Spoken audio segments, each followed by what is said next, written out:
So diving in, part 2. If you have Aries rising, this is a second house new moon for you. And that it perfectly ties in, of course, with the themes of Taurus: wealth, possessions, movable assets, earned income, and expenses. Keep in mind, the second house also has to do with themes of self-worth and your personal value system. What's important to you? What do you desire, right? So especially if you have Aries sun or Aries rising, this is a perfect opportunity to really kind of get into that. For Taurus sun and Taurus rising, happy birthday. It's your first house new moon. It's your birthday new moon. And that's one of the fun ones because you get to kind of use it any way you want. It's like a wild card new moon, right? So first house has to do with your personality, right? It has to do with self-expression, your physical body and your appearance. It has to do with the role that you play in the world, the way that you interact with your environment, your behavior and your mannerisms. Because it's your birthday, do what you want. Go where you feel most led. But once Venus moves into Taurus tomorrow, that could be a good opportunity for you to do some things to kind of like freshen up your appearance or boost or change your image. So we're talking clothing, hair, makeup, if you're inclined to wear makeup, things that have to do with the way that you look or the image that you project in terms of your appearance. Feel free to make some changes if you want to, if you've got Taurus rising or Taurus sun, okay? And happy birthday. If you have Gemini rising like I do, Gemini sun, that works too. This is gonna be a 12th house new moon for you. So that has to do with privacy. That has to do with seclusion. It has to do with spirituality. It has to do with the unconscious mind.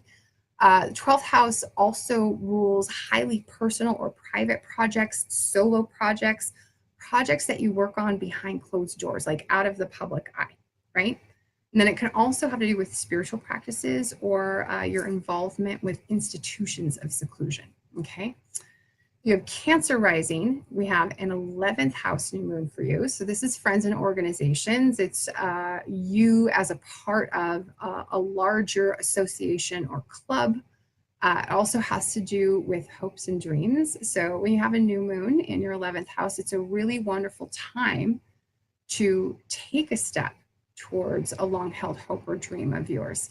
And Cancer, I would invite you to consider doing that right now, especially where we have kind of this lovely Venus, Jupiter, Pluto, enjoyable, pleasurable kind of energy going on. Our hopes and dreams are meant to bring us pleasure in the pursuit of them. And so get really clear if you have Cancer rising or Cancer sun, get really clear about what is it that you want. Like, what is your highest aspiration? Like, what is your biggest dream? What do you hope or wish for most in life? Get clear on what that is so that you can get ready to chase it.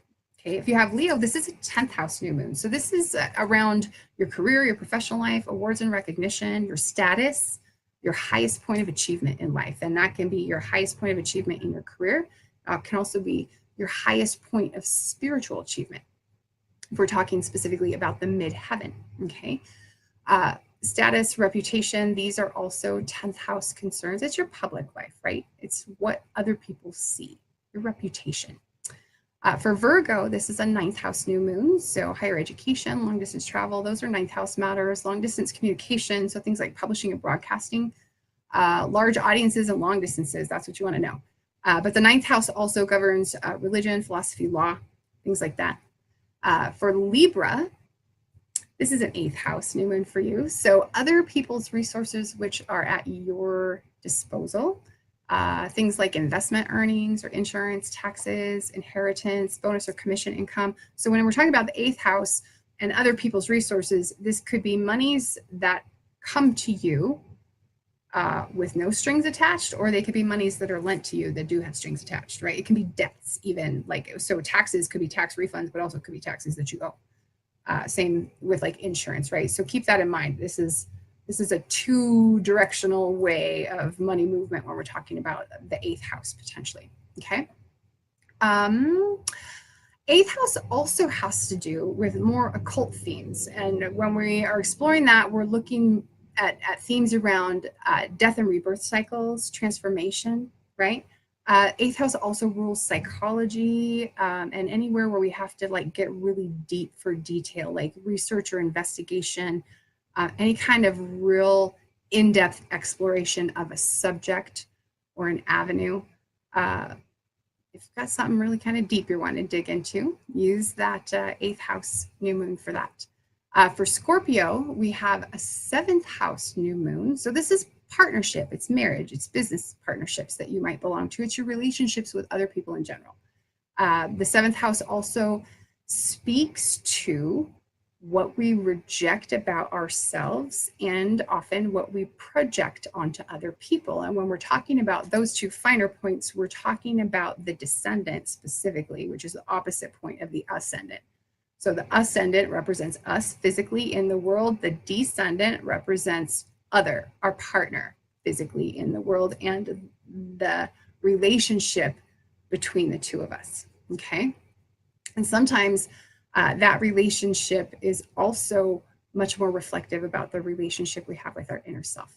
So keep that in mind when you're talking about the descendant. Sagittarius, this is a sixth house new moon for you. So work, health, pets, daily routines, your employees, your schedule, things like that, your immediate work that you need to do, like the daily grind kind of work, that falls under the sixth house. And then for Capricorn, it's a fifth house new moon for you. So this is creativity, it's children, it's romance and true love, right? Not marriage, remember, that's seventh house. That's Venus, not fifth house. It's Venus in balance in Libra. And the fifth house is the natural house of Leo, which rules the heart, right?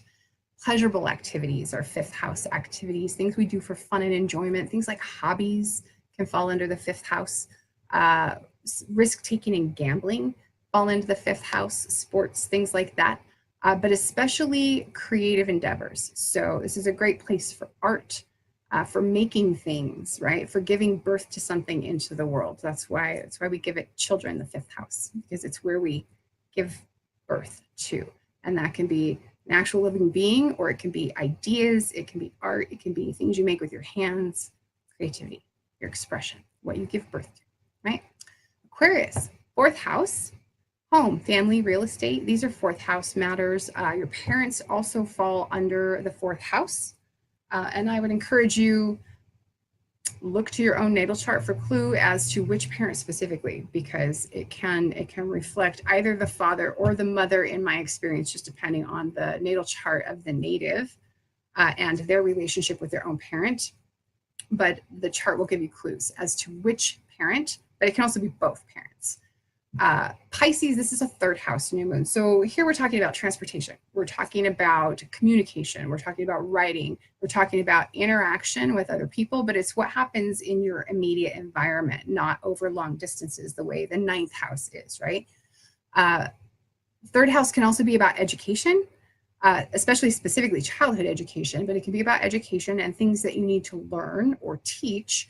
It can also relate to siblings, your extended family, like aunts and uncles and cousins, and neighbors, okay? And so if you joined late, I'm gonna check the comments because I see that there are some. If you joined late and you need me to recap your sign, just let me know in the comments what your sign is, and I will recap that. Sorry to have to go, Elizabeth, but definitely, yes, catch the rest of the broadcast later. I'll get it up, posted to the website in the wee hours of the morning. It may take me a little while. So let's, I don't see anyone in the comments asking for a recap. So we'll move on to part 3. And in part 3, what we'll be doing is we'll be exploring the Taurus archetypes in more depth, the Taurus themes in more depth, and I will go specifically into some prompts and some ideas that you can use as you are setting intentions with this new moon. And okay, I have to show you this, guys. I shouldn't say guys, I know that. I have a new mascot as your fairy goat mother. I have a new mascot in the house. Those of you who know me from Flourish or who found me through Etsy may know the existing Mystick Physick mascot, Mr. No Stinkin' Thinkin'. He's been joined by a new companion, fairy goat mother. There we go. Because that's what you need, a fairy goat mother. I'll be your fairy goat mother. Anyway, part 3. Let's move on.